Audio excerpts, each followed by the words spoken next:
नमस्कार, आप सभी का स्वागत है मेरे YouTube चैनल सर्वदा स्टडी में, जहां आपको मिलेगी हिंदी से संबंधित संपूर्ण जानकारी।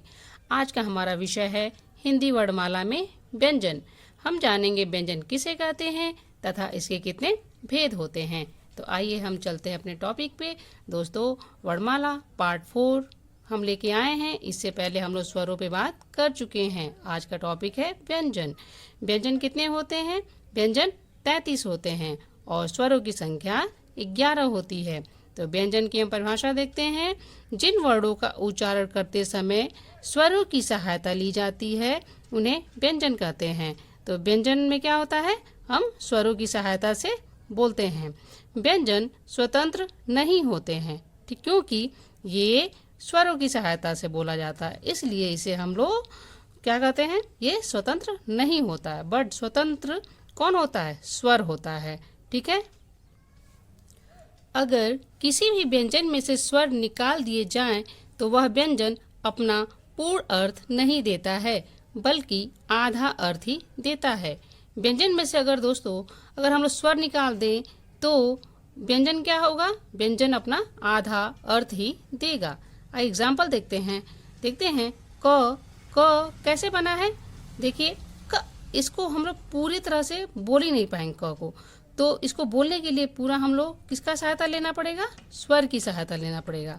तो क कैसे बनता है? हलंत क और अ से।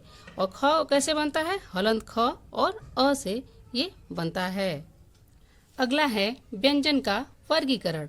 व्यंजन का वर्गीकरण हम 5 तरह से करेंगे। कैसे?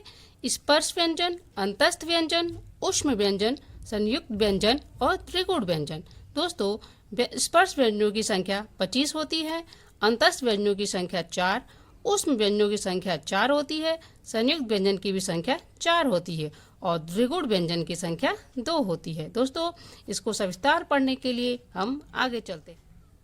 पहला है स्पर्श व्यंजन। स्पर्श व्यंजन क्या होता है दोस्तों? आइए देखते हैं।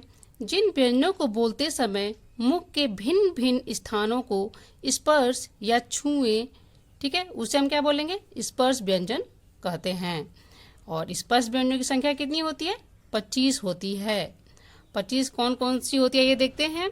इसको 5 वर्गों में हम बांटे हैं। कौन कौन से वर्ग हैं? क वर्ग, च वर्ग, ट वर्ग, त वर्ग और प वर्ग। और प्रत्येक वर्ग में 5-5 वर्ण होते हैं। जैसे क वर्ग में क ख ग घ अंग, च वर्ग में च छ ज झ इया, ट वर्ग में ट ठ ड ढ ढ, त वर्ग में त थ द ध न, प वर्ग में प फ ब भ म। इस तरह से 5 वर्ग में अगर 5-5 वर्ण हैं तो कितने वर्ण हो जाएंगे? 25 हो जाएंगे। यानी कि स्पर्श व्यंजनों की संख्या कितनी हो गई? 25 हो गई। और इनका उच्चारण स्थान देखते हैं दोस्तों। क वर्ग का उच्चारण स्थान कंठ होता है, च वर्ग का उच्चारण स्थान तालु, ट वर्ग का उच्चारण स्थान मूर्धा होता है, त वर्ग का उच्चारण स्थान दंत होता है और प वर्ग का उच्चारण स्थान ओष्ठ होता है। दोस्तों, इसमें क्या होता है? स्पर्श व्यंजनों में जो भी अंतिम वर्ण आते हैं, प्रत्येक वर्ग का अंतिम वर्ण को हम क्या बोलते हैं? पंचमाक्षर या अनुनासिक वर्ण बोलते हैं। और इनका उच्चारण स्थान क्या होता है? नाक तथा मुंह से किया जाता है। अगला है अंतस्थ व्यंजन। अंतस्थ व्यंजन क्या होता है ये देखते हैं। अंतस्थ अथवा मध्य में रहने वाला। अंतस्थ व्यंजनों में जिह्वा मुख के किसी भाग को पूरी तरह नहीं छूती है। इसका उच्चारण स्वर और व्यंजनों के मध्य का होता है, इसलिए अंतस्थ व्यंजन कहते हैं। और अंतस्थ व्यंजनों की संख्या कितनी होती है? 4 होती है। कौन कौन सी होती है? य, र, ल, व। दोस्तों, य, र, ल, व को हम 3 प्रकार से बांटे हैं। कैसे? अर्धस्वर, लुंठित या प्रकंपित और पार्श्विक, ठीक है। तो अर्धस्वर में कौन कौन से वर्ण आते हैं? य और व आता है। लुंठित या प्रकंपित वर्ण कौन सा है? र है। पार्श्विक वर्ण है ल। यहाँ से ऐसा भी क्वेश्चन आ सकता है कि अर्धस्वर कौन सा है, तो उसमें से य या व होगा। लुंठित वर्ण कौन सा है? तो र। पार्श्विक वर्ण कौन सा है? तो ल। ये बहुत इंपॉर्टेंट है। अगला है ऊष्म या संघर्षी व्यंजन। ऐसा व्यंजन जिनका उच्चारण करते समय वायु मुख में टकराकर ऊष्मा या गर्मी पैदा करता है उन्हें ऊष्म व्यंजन कहते हैं। ऊष्म का अर्थ ही होता है गर्मी। ठीक है, इनकी संख्या 4 होती है। कौन कौन सी? श, षटकोर स, स और ह। इस स का नाम है तालव्य श, इसको मूर्धार श और इसको हम बोलते हैं दंती स। और ह का ह को किस किस नाम से पुकारते हैं? काकल्य, उरस्य और स्वर तंत्रीय।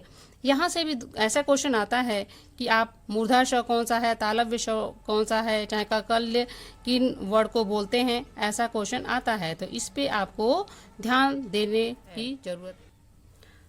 अगला है संयुक्त व्यंजन। 2 या 2 से अधिक व्यंजनों के बीच स्वर न रहने से जब वे आपस में मिलाकर बोले या लिखे जाते हैं उसे संयुक्त व्यंजन कहते हैं। और संयुक्त व्यंजन की संख्या कितनी है? 4 है। कौन? छ, त्र, ज्ञ, श्र। छ कैसे बना हुआ? हलंत क और षटकोर स से। और त्र बना है हलंत त और र से। ज्ञ बना है आधा ज और इय से। श्र कैसे बना है? तालव्य श और र से बना हुआ। दोस्तों इसको हम नोट देखिए, मैं कैसे एक्सप्लेन कर रही हूँ नोट में। इसे स्वर रहित, ये देखिए ये स्वर रहित है, इसमें स्वर नहीं है। ठीक है, तो स्वर रहित तथा स्वर सहित, ये स्वर सहित है। ठीक है, तो स्वर सहित, इसे स्वर सहित तथा स्वर रहित व्यंजन भी कहा जाता है। किसको? संयुक्त व्यंजन को। द्विगुण या उत्क्षेप या उश्रिप या ताड़न जात व्यंजन कौन कौन से होते हैं? आइए देखते हैं। इससे पहले परिभाषा देखते हैं।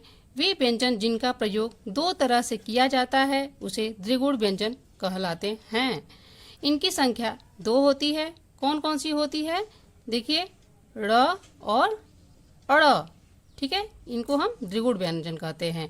लेकिन ये स्पर्श व्यंजन में ड और ढ के रूप में प्रयोग होता है। ड और ढ के रूप में जब इसका प्रयोग करेंगे तो इसे हम स्पर्श व्यंजन कहेंगे।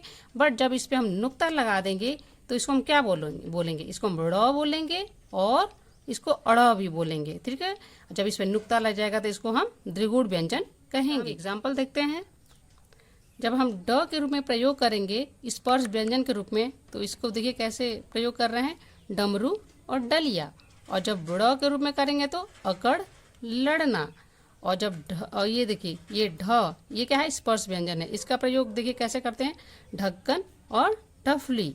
और ये अड़ को कैसे करेंगे? जब इसे नुक्ता लग गया तो पढ़ना और बढ़ई। तो दोस्तों द्विगुण व्यंजनों की संख्या यहाँ से यही आता है कि द्विगुण व्यंजनों की संख्या कितनी होती है? तो 2 होती है। दोस्तों आगे हम वर्ण की संख्याओं पे बात करेंगे कि वर्णमाला में वर्णों की संख्या कितनी होती है? 52 होती है।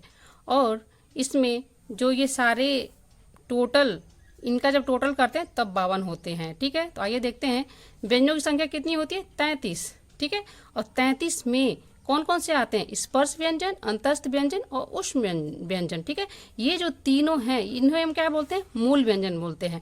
और मूल व्यंजनों की संख्या कितनी है? 33 है। ठीक है, 33। स्पर्श व्यंजन 25, अंतस्थ व्यंजन 4 और उष्म व्यंजन 4 है। और इनकी संख्या 33 हो गई। ठीक है, अगला है संयुक्त व्यंजन। संयुक्त व्यंजन की संख्या 4 है और योगवाह 2 है। और अभी पढ़े ना उत्क्षिप्त व्यंजन, उत्क्षिप्त व्यंजन कितने हैं? 2 हैं। ठीक है, और ठीक है, और ये इतने हो गए। और स्वरों की संख्या कितनी होती है? 11 होती हैं। जब हम यहाँ से 25 से जब हम टोटल करेंगे तो टोटल मिला के कितना हो जाएगा? 52 हो जाएगा।